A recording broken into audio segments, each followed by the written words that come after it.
April 26, 1986, 1:23 a.m. at night. Inside a nuclear power plant near the city of Pripyat, a routine safety test is about to begin. The engineers believe they are in control. The reactor is stable. The systems are working. But what they don't realize is that the reactor has already become unstable. Seconds later, a sudden surge of power, an uncontrollable reaction, and then a big explosion.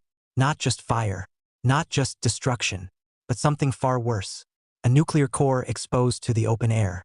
Radiation, silent, invisible, and deadly, begins pouring into the night sky. And in that moment, one of the worst disasters in human history begins. The reactor involved was reactor number 4 at the Chernobyl Nuclear Power Plant. On paper, the test seemed simple. Engineers wanted to know, if power was lost, could the spinning turbines generate enough electricity to keep cooling systems running? It was a safety test. But the conditions required for the test were dangerous.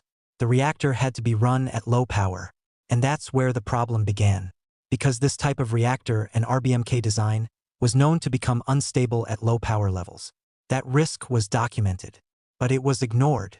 To carry out the test, operators made a series of critical decisions. They disabled automatic safety systems. They reduced power too quickly, then tried to bring it back up. But the reactor didn't respond normally.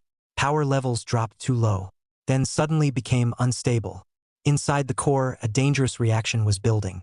But the control room didn't fully understand what was happening. At 1:23 a.m., the operators attempted to shut down the reactor. They pressed the emergency shutdown button. It should have stopped everything. Instead, it triggered the disaster. The reactor's design had a fatal flaw. When the shutdown rods were inserted, they actually increased reactivity for a few seconds. That brief surge was enough. Power levels skyrocketed. Fuel rods shattered. Steam pressure built instantly. And then, 2 explosions ripped through the reactor. The roof was blown apart. The core was exposed. Burning graphite was thrown into the air. And radioactive material began spreading into the environment. The night sky above Chernobyl lit up. But what was rising into the air was not just smoke. It was radiation. Firefighters arrived within minutes. They saw flames on the roof, burning debris, but they didn't see radiation, because radiation has no smell, no warning. They climbed onto the reactor building. They handled radioactive materials with bare hands. They fought the fire for hours. Many of them would later suffer severe radiation sickness. Some would die within weeks. They were never told the true danger. Just a few kilometers away, life continued normally in Pripyat. Families slept. Children prepared for school. No alarms were raised. No evacuation orders were given.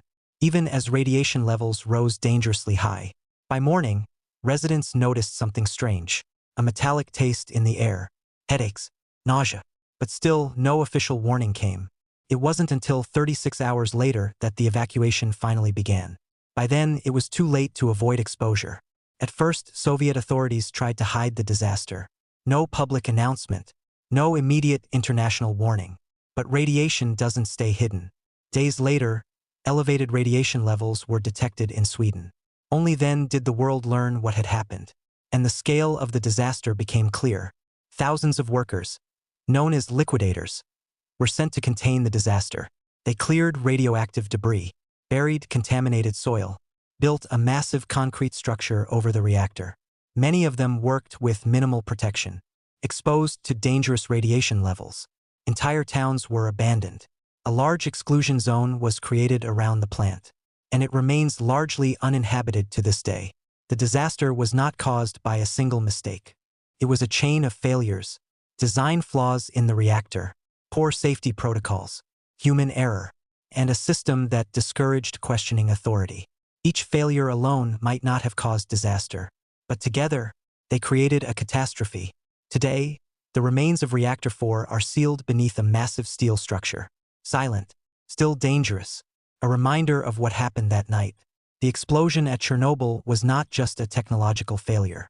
It was a human one, a disaster shaped by decisions, by assumptions, and by the belief that everything was under control, until it wasn't. Because sometimes the most dangerous failures are the ones we think can't happen.